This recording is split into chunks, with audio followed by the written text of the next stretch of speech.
মই দেখুৱা ধৰণে যদি ঔটেঙা আচাৰ থয় কেতিয়াও নেভেকুৰে আৰু একেবাৰে কম তেলতে থ'ব পাৰিব। বলক দেখুৱাওঁ। এয়া ঔটেঙা কাটি লৈছোঁ আৰু এতিয়া যে ঔটেঙা আচাৰ থ'বলৈ বিৰাট ভাল হৈছে। একেবাৰে কুমলীয়া হৈ থকা নাই আৰু একেবাৰে বুঢ়াও হৈ যোৱা নাই। মিডিয়াম চাইজৰ হৈ আছে। এনেকুৱা চাইজতে আচাৰ থ'বলৈ বিৰাট ভাল হয়। ভালদৰে ধুই লৈছোঁ আৰু দেখিছে সৰু সৰুকৈ কাটি লৈছোঁ। ইয়াতে মই এতিয়া কুকাৰতে এটা চিটি মাৰি ল'লোঁ। ইয়াত মই নিমখ দিছোঁ, নিমখটোতো লাগিবই, আৰু হালধি দিছোঁ যাতে কালাৰটো ধুনীয়া হয়। আৰু এতিয়া মই বইল কৰি লৈ পেলাই এইখিনি মই ৰ'দত দি দিম। আৰু বৰ বেছিকৈ সিজাই নিদিব। যদি বেছিকৈ সিজাই দিয়ে ইয়াৰ ৰসটো ওলাই গ'লে খাবলৈ বেয়া লাগিব, মানে ঔটেঙাৰ টেষ্টটো নাহিব। মই মাত্ৰ 1 ঘণ্টামানৰ কাৰণেহে ৰ'দত দিছিলোঁ। আৰু এতিয়া মই মছলা ৰেডি কৰিছোঁ। আৰু মছলাখিনি মই মছলাৰ নামত বৰ বেছি মছলা মই নাই দিয়া। সৰিয়হ দিছোঁ, পাঁচফোৰণ দিছোঁ আৰু অলপ চফ গুটি দিছোঁ। চফ গুটি দিলে গোন্ধটো বিৰাট ধুনীয়া ওলায়। আৰু এইখিনি এতিয়া মই ভাজি ল'ম। আপোনালোকে যদি গোটা ধনিয়া জিৰা দিম বুলি ভাবে তেনেহ'লে এনেকুৱা টাইমতে দি দিব।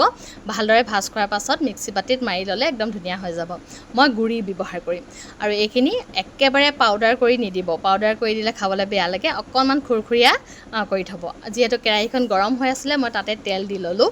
আৰু এইখিনি মই দেখাই দিছোঁ অকণমান খুৰখুৰীয়া হোৱাকৈ মছলাটো ৰাখিব, তেতিয়া খাবলৈ টেষ্ট হয়। আৰু একেবাৰে তিতা মেথিবোৰ পিচ খাই যে একদম তিতা নালাগে। আৰু তেল দেখিছে একেবাৰে কম দিছোঁ আৰু তেলখিনি কুহুমীয়া কৰি ল'লোঁ। আৰু এইখিনি ৰ'দৰ পৰা আনিলোঁ। দেখিছে অকণমানি পোক এটা পৰিছিলে, উৰি গ'ল কিন্তু দেই, আকৌ সেইটোকে কমেণ্ট নকৰিব।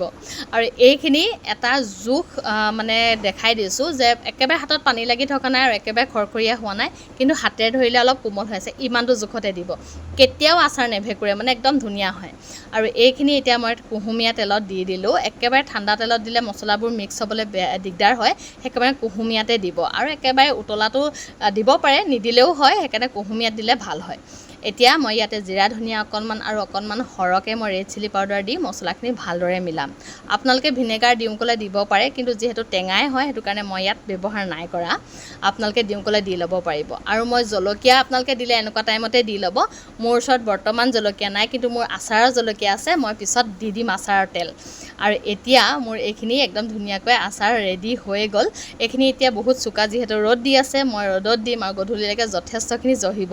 আৰু এনেধৰণে যেতিয়া আচাৰ থ'ব আপোনালোকে একদম কম তেলতে আৰু বৰ ধুনীয়াকৈ আচাৰখিনি হৈ থাকে। আৰু আপোনালোকে সদায় চিচাৰ বটল ব্যৱহাৰ কৰিব। ধুই পেলাই ভালকৈ শুকুৱাই ল'ব।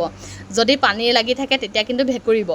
এতিয়া বটলত মই ভৰাই লৈছোঁ। আৰু বটল যেতিয়াই আচাৰ ৰ'দত দিব কেতিয়াও ঢাকন মাৰি মাৰি নিদিব। নহ'লে যিহেতু ৰ'দত দিয়াৰ লগে লগে এইখিনি গৰম হৈ যায় আৰু ভাপ ওলাই যায়, আৰু ভাপটোৱে ভিতৰত থাকি গ'লে ভেকুৰি যায়। এতিয়া মই এইখিনি ৰ'দত দিওঁ আৰু যেতিয়া ঠাণ্ডা হ'ব তেতিয়াহে মই এইখিনি ঢাকন মাৰিম। আৰু মোৰ আচাৰবোৰ জানেনে, যোন আহে আলহী খাই ভাল পায়, অকণমান অকণমান দিওঁতে মোৰ আচাৰবোৰ শেষ হৈ গৈছে। আৰু ঔটেঙা আচাৰ যদি কোনোবাই থ'ম বুলি ভাবিছে থ'ব।